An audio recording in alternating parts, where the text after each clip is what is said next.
High everyone, आज हामी जाँदैछौँ हन्टर भ्याली। हाम्रो हन्टर भ्याली जानको लागि चाहिँ नि हामीले सुभाषको घरबाट चाहिँ सुरु गऱ्यौँ हामीले। अनि हामी हन्टर भ्याली जाँदैछौँ। अब निस्क्यौँ घरबाट। अब मैले चाहिँ लगेज र साइड ब्याग बोकेको छु। अनि हामी यहाँबाट निस्क्यौँ, जाँदैछौँ हामी गाइस हन्टर भ्यालीको लागि। अनि सानो सानो भ्लग बनाउँदै बाटोमा अनि हामी पेट्रोल भर्ने ठाउँमा गएर पेट्रोल भर्यौँ। अनि मैले सबलाई देखाएर हाई भन्न लगाएँ। हामी यहाँबाट पेट्रोल राखेर अब हामी हन्टर भ्यालीको लागि लाग्यौँ। हामी सुरुमा सिडनीबाट निस्किँदाखेरि पानी परेको थिएन, तर बाटोमा चाहिँ हल्का हल्का पानी परेको भएर हाम्रो वेदर चाहिँ एकदम गुड भयो। पछिबाट पानी परिरहेको थिएन, पानी भिसाइसकेको थियो। हामी यहाँबाट हन्टर भ्यालीका लागि जाँदै थियौँ। बाटो एकदम राम्रो थियो, वेदरमा एकदम घाम पनि लागेको थिएन, पानी पनि परेको थिएन, एकदम बेस्ट वेदर थियो।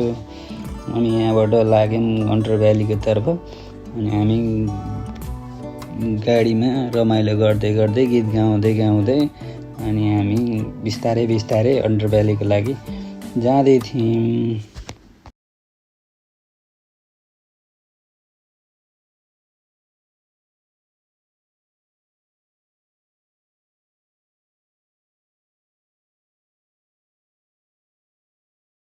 अनि बाटोमा म छोटो छोटो क्लिकहरू लिँदै गइरहेको थिएँ। अनि हामीलाई भोक लागेर हामी टेकअवे सपमा गयो। त्यहाँ गएपछि पिज्जा अर्डर गरेको। पिज्जा आफ्टर 5 रहेछ। अनि हामीले 2टा ऱ्याप र 2टा बर्गर मगाएर सेयरिङ गऱ्यौँ। अनि बाटोमा जाँदै त ठुला चक्काहरू देखियो। त्यसपछि हामी लागियो फेरि हन्टर भ्यालीतिरबाट हामी जाँदै थियौँ बाटोमा। अनि बाटोमा पुग्दाखेरि फेरि बिचमा पानी परेर वेदर चिसो भएको थियो। तर हामी कन्टिन्यू गर्दै थियौँ, जाँदै थियौँ। बाटोमा एकदम हरियाली एकदम राम्रो देखिएको थियो। सिडनीबाट गएको भएर होला के अरे हामीलाई चाहिँ हरियाली भएर एकदम रमाइलो लागेको थियो। बाटो एकदम राम्रो, इन्भाइरोमेन्टै बवाल थियो। खासै गाडीहरू पनि धेरै चलिरहेको थिएन। त्यहाँ एकदम राम्रो वेदर थियो, तर पानी परिरहेको थियो। तर पनि एकदम बेस्ट भएको थियो। हाम्रो ट्राभल चाहिँ एकदम राम्रो भएको थियो। हामीले गीत गाउँदै रमाइलो गर्दै गर्दै हामी जाँदै थियौँ हन्टर भ्यालीतिर।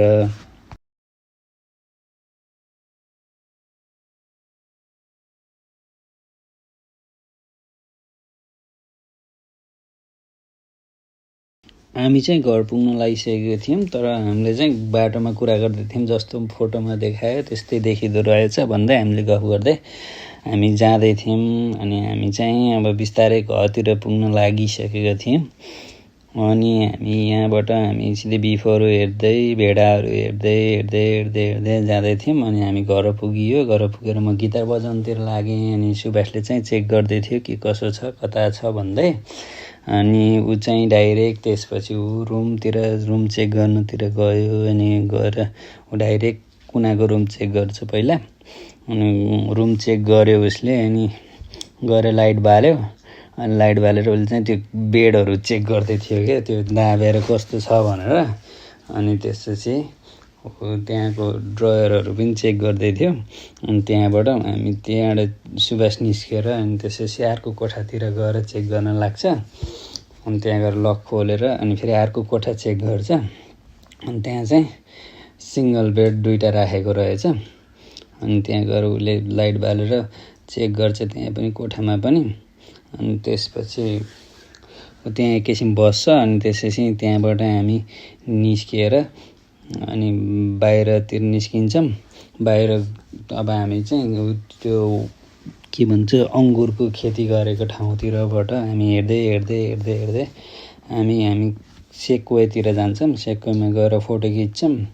अनि त्यसपछि सेक्वेमा गएर हामी सेक्वे चलाइरहेका हुन्छौँ। अनि सुभाषले चाहिँ भिडियो बनाइरहेको हुन्छ।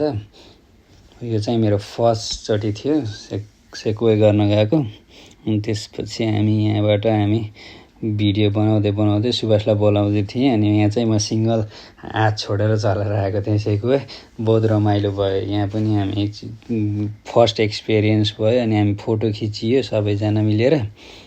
अनि अनि मैले यहाँबाट यिनीहरूलाई सिङ्गल फोटो खिच्दिनँ भने सिङ्गल फोटो पनि दामी आएको थियो। अनि हामी घर पुग्यौँ, सिधै घर गएर हामी ग्रिल गर्नतिर लाग्यौँ।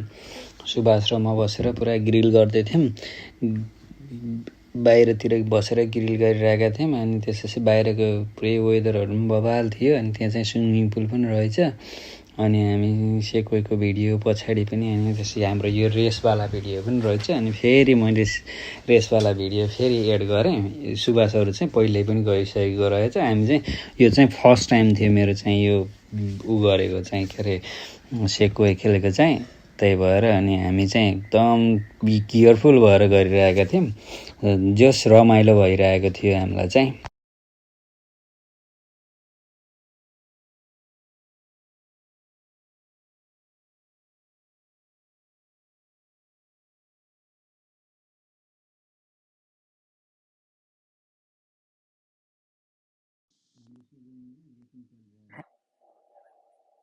किनकि फर्स्ट टाइम थियो हाम्रो सेक्वे चाहिँ यो। अनि यिनीहरू चाहिँ पहिला पनि गइसकेको रहेछ। अनि रमाइलो भयो, सेक्वेमा पनि धेरै रमाइलो गरियो। अनि त्यसपछि हामी फेरि स्पिडमा अगाडि जाँदै थिएँ, म सबलाई जितेर अगाडि गएँ।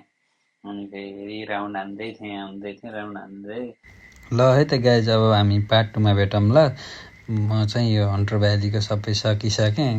अब यति भन्दै बाई, पार्ट 2मा भेटौँ ल हामी।